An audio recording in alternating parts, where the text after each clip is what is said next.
Hey, everyone. It's Isaya. Welcome. So this is Things Women Don't Talk About, a new episode on the podcast series about things women don't talk about. And today my guest is Nikki Cornfield. Before I go into introducing her, I'm going to remind you what the series is all about. So it's a series that I've been doing for over a year now, and I have a guest. And we discuss around topics that are seldom discussed, whether they are too difficult or not serious enough to be broadcasted, whether they are too mundane or too sacred, whether they are too dark or too light, too taboo or too fun. Because, we don't talk about fun stuff on the internet. We have professionals. Well, not here. So today my guest is Nikki Cornfield, and I'm going to read her. It's so, and I had to shorten it because she's done so many things in her life.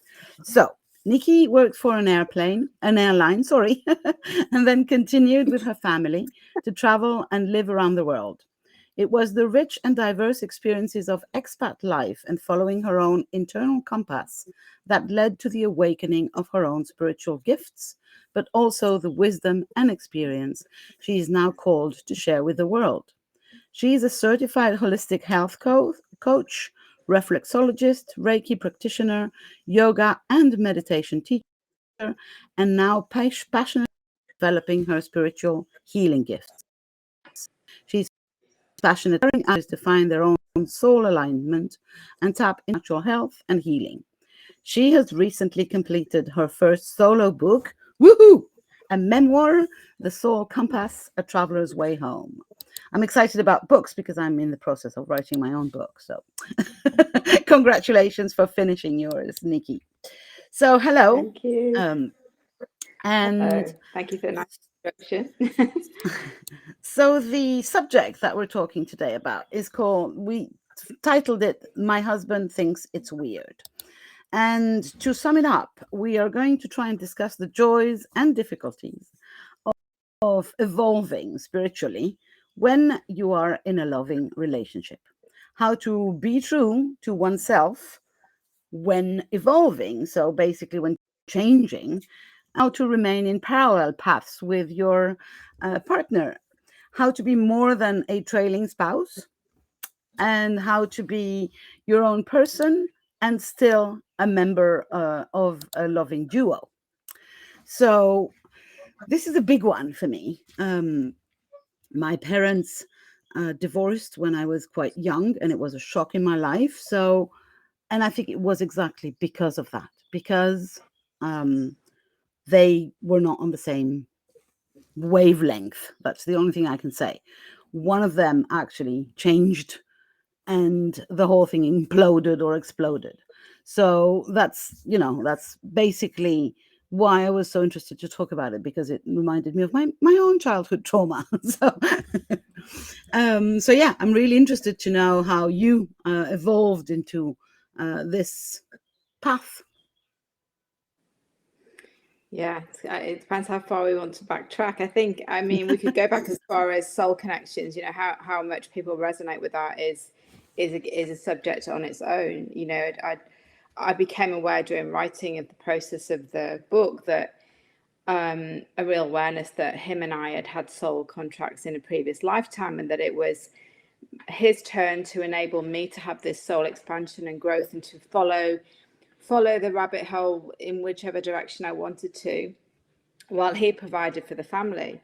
And yes, that was a big trigger point some years back. And when I started writing the book, it was a huge loss of identity, and I really struggled with that. But the reason I wrote the book was I started to realize that I have to turn this around to gratitude. This person's been in my life and has enabled me to do this growth.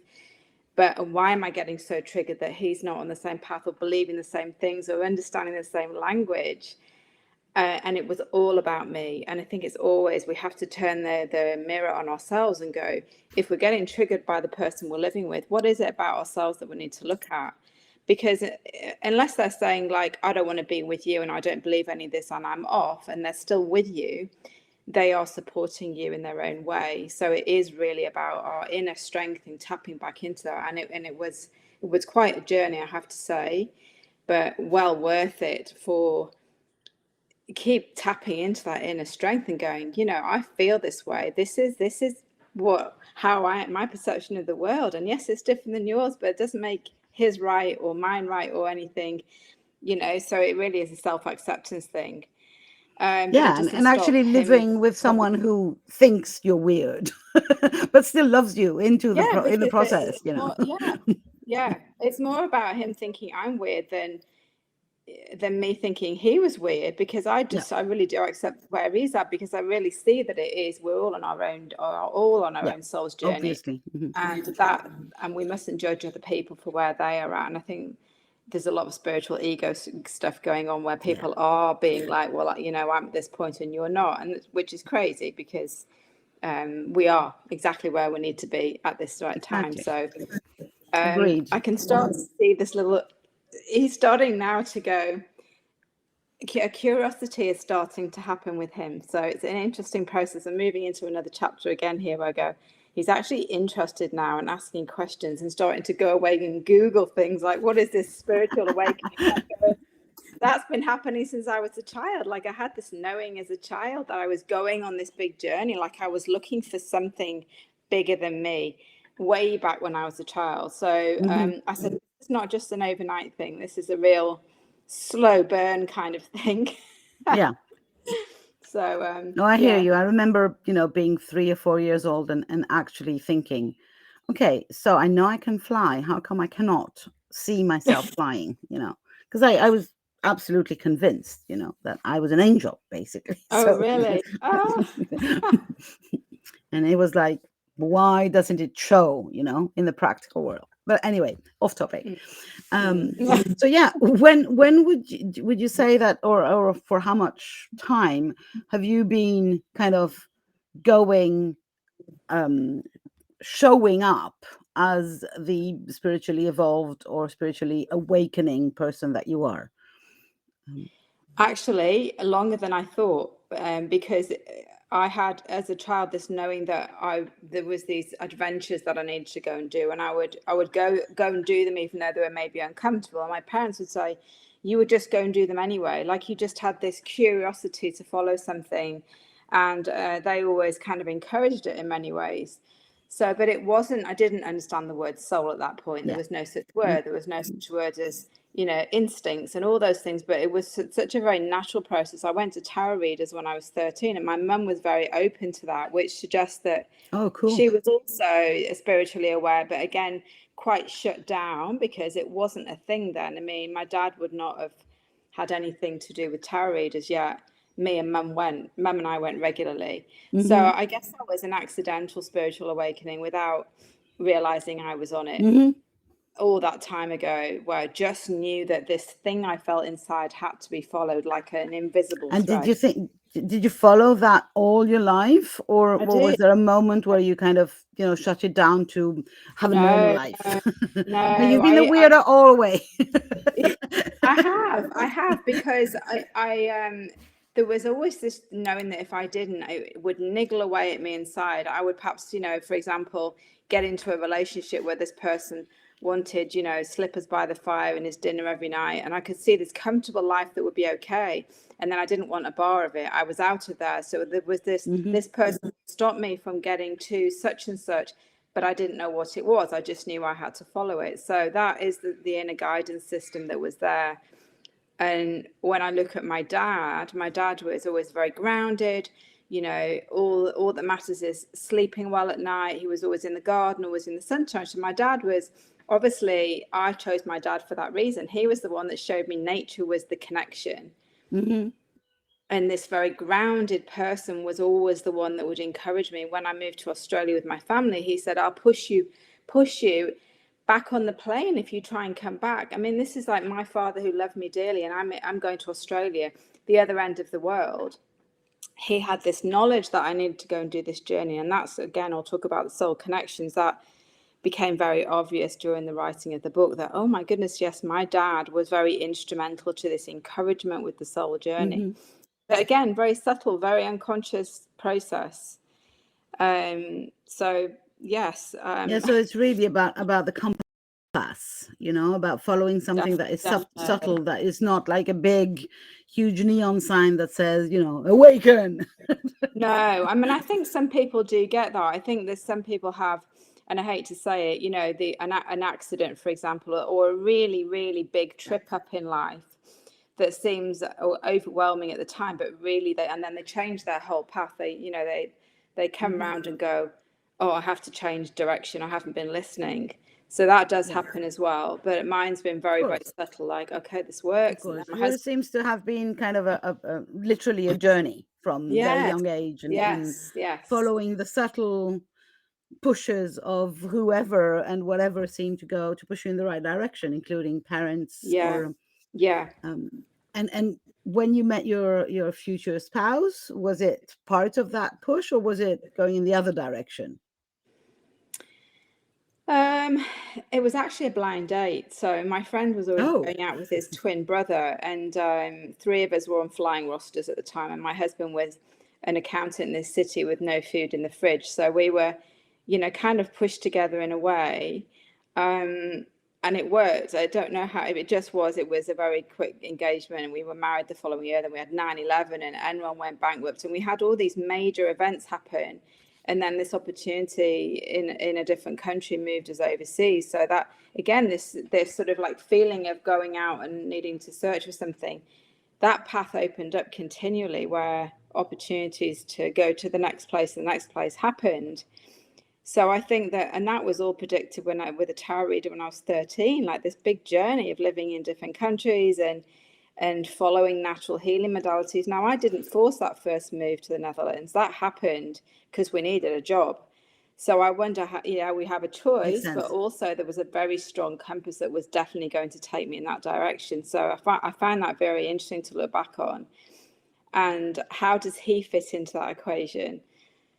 Because it's his job that took us overseas, that enabled this whole soul's compass, this whole journey. So I really believe in soul contracts now. I really think that he came for that reason, and he didn't really realize, because he's always trusted the knowing. I've taken our family on some crazy rides. Logically made no sense, rationally made no sense, often made no sense, and he's very much a spreadsheet kind of guy. Why did he trust these knowings that made no sense? I don't know. This is soul connection. I can't think of any other reason. So although he may think I'm weird, he also trusted the weirdness. Exactly. This is very interesting, isn't it? Another thing that I seem to be hearing in there is, and I believe that too, so I'm interested to dig, is the physical change of location. So the travel or the moving is part of the path in your life, or am I mistaken? No, 100%. And interesting that him and I went to a palm reader just before I got married. Now, he'd never have done that on his own, and I dragged him into this cafe where this palm reader was, and she said the same thing. There's all these different countries you're living, and you're going on this path of not self-exploration. It was, you're the wisdom seeker, you're looking for answers. And the writing of the book, I just went, oh my goodness me, that's exactly what I've done. It's this been seeking of knowledge and answers, and the messengers coming along, they're following the urges to follow certain things and study them, have all been about. But even in your vocabulary, I hear a lot of following, a lot of movement, like physical movement. It's and I think that I believe that there is, for me, I share that. So the idea that self-development or spiritual journey is kind of a pilgrimage. It is. And the more I can move and go towards the next phase, basically, and that can be 2 kilometers or 2,000 or 20,000 kilometers away. But if I can move there, something will change. Something will appear on my path, literally. And I think that the idea that we have that path are really important. That we use for spiritual development is a lot about walking and about moving. Kind of forget that, and then they get stuck, literally, in both, figurative and real way. I really do believe that I really do believe that you only know yourself when you remove yourself from your normal, or whichever way you want to phrase it, environment, like people that have known you for a long time, your family that know you, everything has to be removed. Yeah, for the you trees to around. Yeah, I agree. yes. Even the because we get it becomes a comfort zone, basically. And Yeah, as we know, yeah. nothing ever happens in our comfort zones. No, But it look, for doesn't. me, And sorry, go on. no, I was going to say, because the places that have called me have all been part of this triangle of the synchronistic lines, like Bali, Adelaide. Adelaide tried to get us, my husband and I, twice, and then the second time was where I had this identity crisis and started writing the book. It was like I could not have avoided that place. I was going there no matter what. And that's happened a few times on my path where I've gone, okay, I'm here now, I'm listening. And then all sorts of things have happened that have really been quite profound. So, yeah. Yeah, but the fascinating thing with your journey is that it's not a solo journey. All these things happen with someone who at the same time thinks you're weird. So, but again, the trust that both your souls have that this will work as a partnership is amazing. Yes. Congratulations. Yes. I know you know, it's not a deservability thing, but congratulations anyway. I know, because there's been 3 children through this whole process as well. I mean, we had 3 children. Yeah, I moved with a 6-week-old baby to the Netherlands in the middle of winter, to a house that I insisted that he buy, because I wanted my own home again, because I was nesting. I was pregnant when he announced I've taken a job in the Netherlands. And then I had twins the following year. So it was a massive transition for a traveler to be at home with 3 children. Wow, yeah. I gave up a flying career. It was huge changes. So yes, we've gone around with 3 children. So then they all think I'm weird as well. So there's been a big, Mum, you're really weird. The last 5 years in particular, as you know, as a spiritual awakening has become a term, and the whole world's literally talking about fairies and magic and tarot card. You know what it's like, especially during COVID. There's been this explosion of terminology that's become mainstream. Yeah. And I'm the, well, Mum, you're weird. Absolutely. And I'm like, well, I'm not actually, but I've got 2 children who actually think I'm weird too. Oh, we could start a debate about the trust that it were mentioning. Yeah, exactly. We were mentioning earlier on the trust partner in you, so in trusting the weirdness, but there's also your trust in him, that is going to be shouldering you. Did you say that? Having your back, whatever you went through. Yes.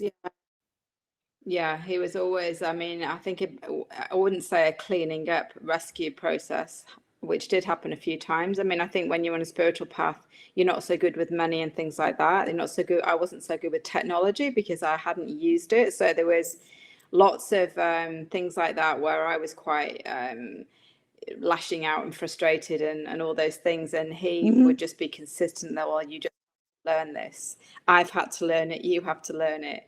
And there was none of this like, oh, just make it all gentle for you, go and get someone. No, you need to learn it. And he was always like, if you don't know it, you just need to get on with it. So he gave me very much like the practical grounding side that was often missing with me. And that's interesting, because you mentioned the grounding side. You mentioned the grounding aspect of your father as well. So there is this continuous presence of help, of grounding help in your life. So you and chose the people that would help you be grounded. I did. Yeah, and I don't think people always realize that. And I say, no, you unfortunately, and sometimes fortunately, you do choose somebody like your father, whether you realize you're doing it or not. And he's a perfect example of that.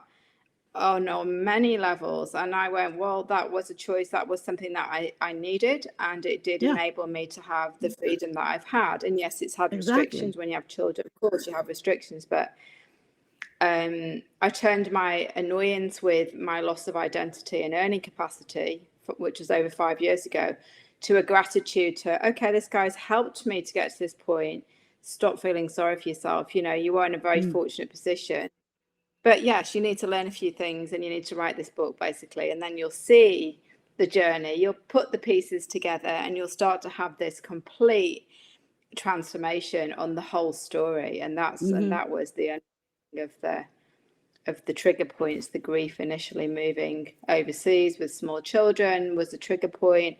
And so it goes on. They call it unresolved grief in an expat journey. And it was very deeply embedded. I needed to heal those and get rid of them, not get rid of them, but look at them and release them so that I could, you know, help other people through the process I've gone through as well. So, and what, if I may, because expat life is something very definite. I mean, it means you're from somewhere and you don't live there, right? Which is not my case. Yeah. I'm this person who is from all over the place. I've got 3 nationalities. I've lived all over. So I'm always an expat or never an expat, if you want. So how do you feel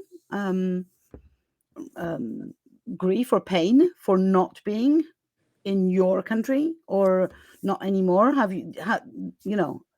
you with that with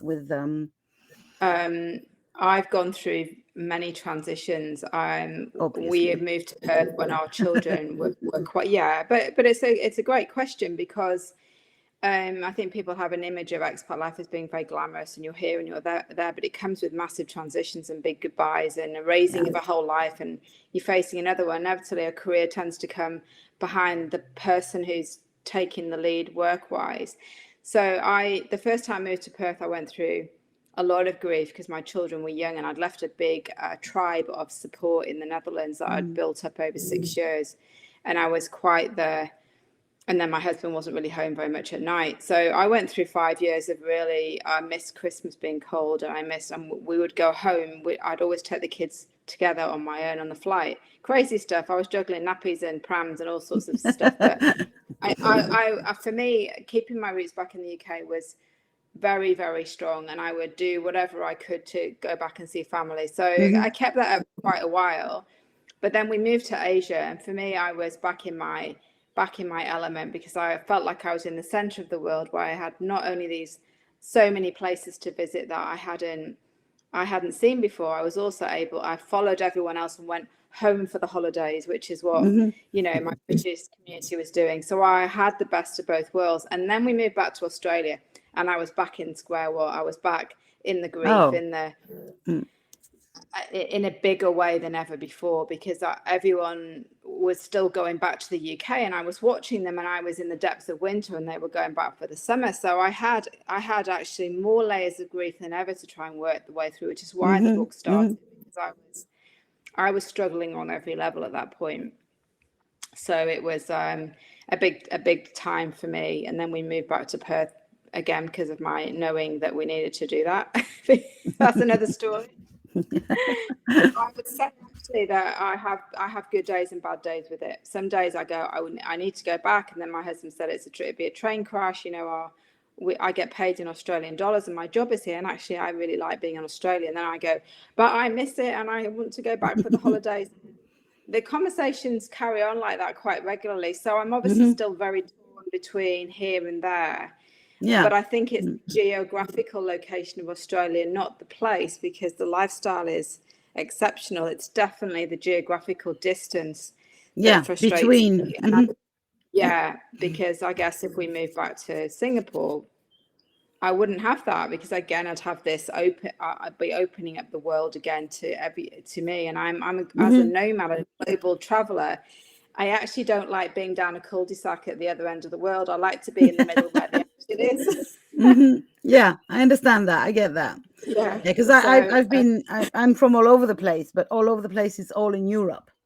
So basically, it's kind of, I know that if I want to reconnect with my Greek roots, I go to Greece. It's very easy. I live in France, right? If I want my English roots, I'll go to the UK. And it's really short, and I don't feel like I'm indeed in the cul-de-sac of the freaking world. I think for me, that's because there's this consistent conversation about it, and I don't change.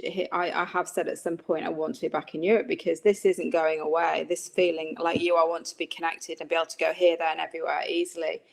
But I think it's a matter of timing. Like the children are all here now in university, and we had to do that. We wanted to give them a stability in an English-speaking country that they'd lived before, and we've done that. So I feel like a big tick to me, in that we've got ourselves positioned in such a way that they're doing well, and they'll be out of Perth though. they'll all head off. So it's a matter of time. But there's another thing that is interesting. I think we should touch on that, is because we're talking about, the title was "My Husband Thinks It's Weird," and so I want to touch on the idea that when a woman goes through a path of spiritual enlightenment, awakening, whatever you want to call it, very, very often, not only is there a partner, but there are kids in there. And we have this kind of duty or desire to, whatever you want to call it, take care of these little beings, and do not impose our weirdness slash craziness upon their lives. And not move them every 2 weeks or so to get them to an ashram because you decided to follow this or that guru, basically. And as you were saying, my kids we wanted the kids to be able to follow to university and blah blah blah, and that means that we as women, we are juggling that on top, kind of, the spiritual awakening happens in between the nappies and the universities and the dealing with the partner. And there's so many of us whose choices are not limited to just I'm being called to, say, Peru or whatever, but is it doable? Is it doable with the money? Is it doable with the partner? Is it doable with the kids? And does that present danger or joy, or is it an add-on for the kids or not? Basically, I think so. A lot of juggling. For me, I think there is, but I think it gets to a point where the work that you need to do, if you need, like I needed to do a lot of healing around the grief and the, unresolved grief from saying goodbyes and moving and career and things like that, had I not addressed those things myself, my daughter wouldn't be the way she is now, because she was also going through that. She was experiencing everything I had gone through as I moved around the world, and we don't put enough emphasis on our children actually pick up everything that we experience and we're doing. So my grief was her grief, and so when the depression and anxiety hit with her, I knew it was my own. I had to keep going on my own path through writing this book and editing it and going through these things myself in order that she would come out the other side. And that's been the case. So now I firmly stay what I'm doing, because I've seen that this impacts the ripple effect it has on my family if I stay in my own alignment and on my own path and don't try and drag them on it. But obviously they're older. I can do that now. I have freedom. But before it was, as you say, like, oh, they need me so much, and yet I want to go and explore this, and I want to go and do that, and I want to say this, and you realize that you've got other people to take into account. You have to, because they're your family. You created them. But now I just follow my weirdness. I'm glad I'm at this stage now. Isn't it cool? Yeah, I have the same feeling. My sons are now kind of grown up, so they still want me or desire me or need me at some point, but most not desire. This is the wrong word. Sorry. I know what you mean. I said that and I heard it and I thought, no. Sorry. Let me remind everyone that English is not my first language. It's my third one. So sometimes I get confused. But anyway, my sons are now 21 and 27. And I do feel like there's now more freedom / opening of the world and in my inner world as well. Because also I believe that whatever I did, right or wrong, in their education is roughly finished. I can't change anything. So the only way I can still have an impact, if I want to, is by following my own path. Instead of, forcefully try to correct my mistakes if I did, which I do. I think I did, actually. But again, I'm providing work for the therapists of the future. If I was to be a perfect mother, how would these people feed themselves. Exactly. I mean, we were just making decisions as we were in that moment. I think Yeah. if you look back over your shoulder and go, "Oh, I didn't do that very well," but then you go, "Well, that's how you reacted at that time. You can't go back and change it." And all you can do is like lead by example and become a better version of yourself. And then it does ripple out to them in a very, very subtle way, or a powerful way, or both. And it's and then they'll be my next guests on the podcast saying, we had this mother, she was really weird, but she showed us that we could move around the world and do different things, and she opened up our eyes to some freedom. And then yes, I think in something like 30 or 40 years we'll understand the ramifications, just like you're saying with your father. I understood very late that he was the grounding part of my childhood. Yes. So and with your partner or spouse, does he now, since you were saying he's becoming curious, and that's how many years after? How many years have we been together? It's only really recently, I think, that he started to take me seriously, because I've been really, this is my path as a healer, as a writer, helping people. And I think when you've got your own conviction and you're really in alignment, you're not wobbling anymore, then you start to get taken seriously. And so that's where the curiosity with him would be, well, I've just Googled what spiritual awakening is. I mean, that was one topic in bed the other night, and I went, okay.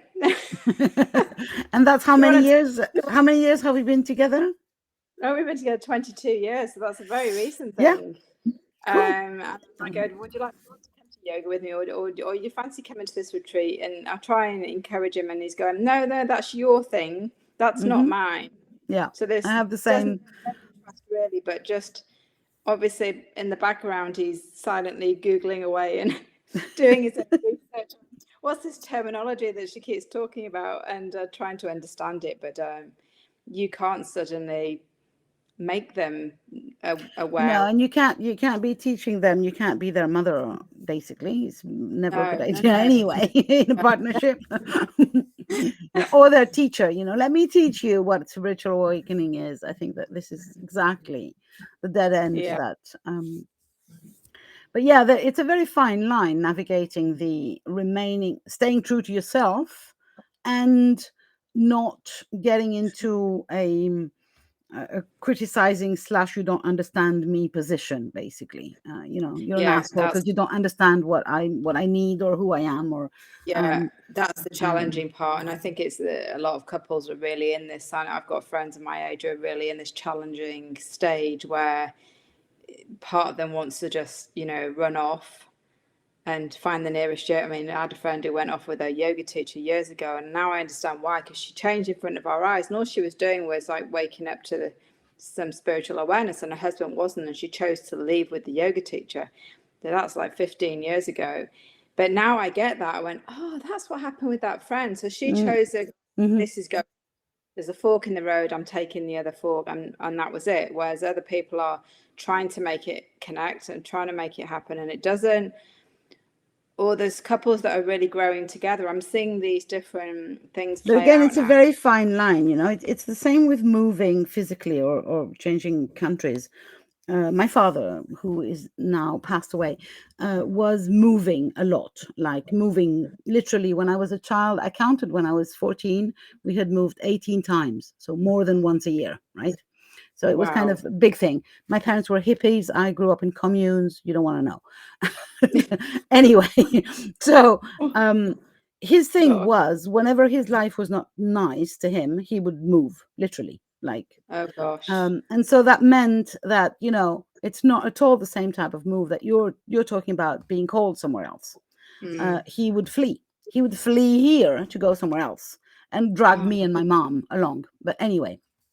So I think it's the same with what we're discussing right now. It's, you can leave with a yoga teacher as long as it's a choice, a fork in the road, and it's not this is not working for me, so let me run in the other direction. Because otherwise what happens is, for my father, it was very, very obvious. he would find the same issues at the next location. Of So course. if you just run with a yoga teacher because you've not solved any of your issues here, you just find your issues waiting in the next partnership. 100%. Yeah. So, Yeah, but there's absolutely. there's a very fine line. I'm not saying you should not leave with a yoga teacher. I think, or move, or across the world. But I'm saying that there's a very fine line between going somewhere or with someone because you're being called, or fleeing from somewhere where you're unhappy. And the Absolutely. Yeah. fleeing for me is always a mistake. Yeah. Always, because the shit will find you again. And for Yeah. my father, Yeah. it was when I grew up, it was slower, but basically it was around 5 years. After 5 years somewhere, he would move again, and he moved all his life like this. And I found that in myself when I was when we first arrived here at this location in France. After 5 years, I was restless. I was like, let's move. There's Imagine. something Yeah. wrong here. And it was like, maybe not. And that's Yes. when my path really became interesting. It's when I stuck to here and kind of tried to see why I was fleeing so much, why I wanted to flee, and what was I running away from. And that when it became interesting. And I still moved, but later on at a date where it was a choice. And I think, Yeah. it's a very fine line. What you're describing about being called somewhere else or with someone else is very powerful, whereas the other option is disempowering. Yeah. Yeah, no, definitely. And I've felt both, like what you've said. I get to a point where I go, no, it's time to go, and then you realize, no, actually, you need to sit tight. And then we had COVID here, so we couldn't move, and that was when the deep work went with the book, and I realized that would have been an absolute disaster had I, just wanted to flee the cage, which is what I felt at the time because I was going through a lot. Would have been, as you say, it would have been the worst thing in the world. I would have found exactly the same wherever I would have ended up, with a family left putting the pieces together. Yeah.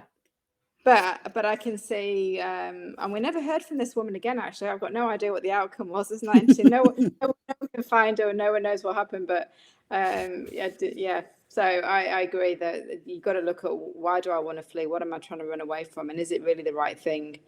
It's very different than a calling to somewhere. It's a different feeling, isn't it? It's like an urgency as opposed to a subtle, Yeah, well, I was it's calling me, but I'm going to wait for the other pieces to show me, how do I follow this calling? after Then COVID, I was really adamant. I wanted to travel like a mofo. Really, I wanted to go everywhere and everywhere, and I did for a year and a half. I 1 month I was here, next month I was away. And I had no plans for this July and August. And I realized maybe the reason why I have no plans is because, at first, my original plan during COVID was, I'm going to be in a plane, I'm going to already have bought the next ticket. So that I know that I can go, basically. I'm never, I think after 2 years of being stuck here, and I live in the absolute middle of nowhere. So, it was very comfortable, but it was very, very isolated.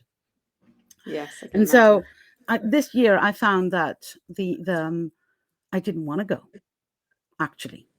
I kind of, I had a plan, and I couldn't bring myself to buy the ticket. It was like, yeah, I'll do it next week and next week. And then I thought, maybe you don't want to go, actually.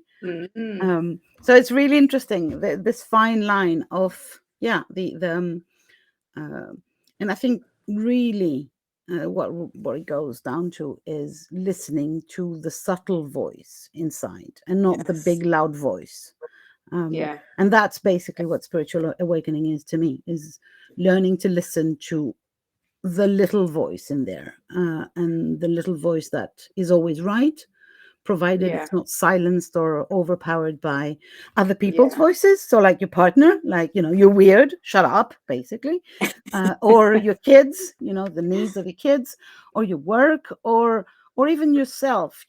This is not rational. Why would you want to go to this retreat in Venezuela or in India? Stay put. Yes, And so yeah, there are so many loud voices, and indeed I believe our partners are one of the loud voices.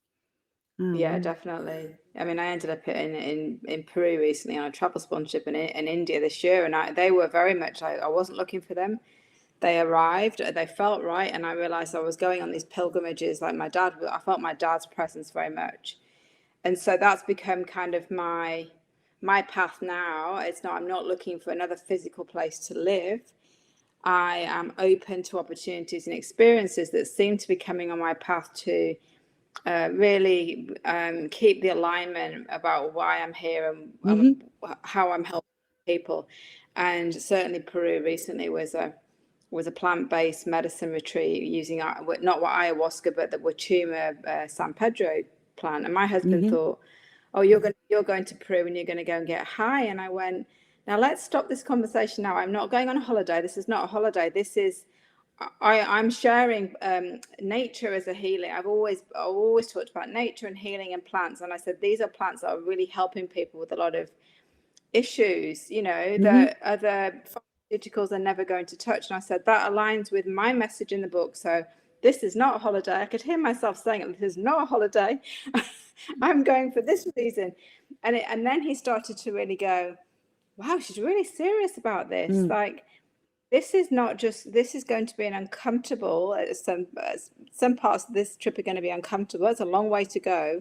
She's really serious about what she's doing. And there was a real settling between the two of us that I'm not just running away to something. I'm not looking for something else, looking for a place. This is just me being me and following signs. And I felt this shift in him that he went, oh, thank goodness she's not looking for another country to live in. I don't have to move. I can just settle into what I'm doing, and wherever she goes, well, she's going to come back.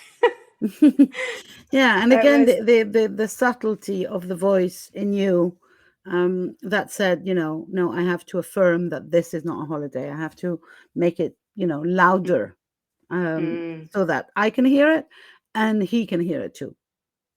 And then and then it becomes, it shifts everything. Yeah. It did shift everything. The confirmations I got with the medicine were just profound to me, just quite incredible.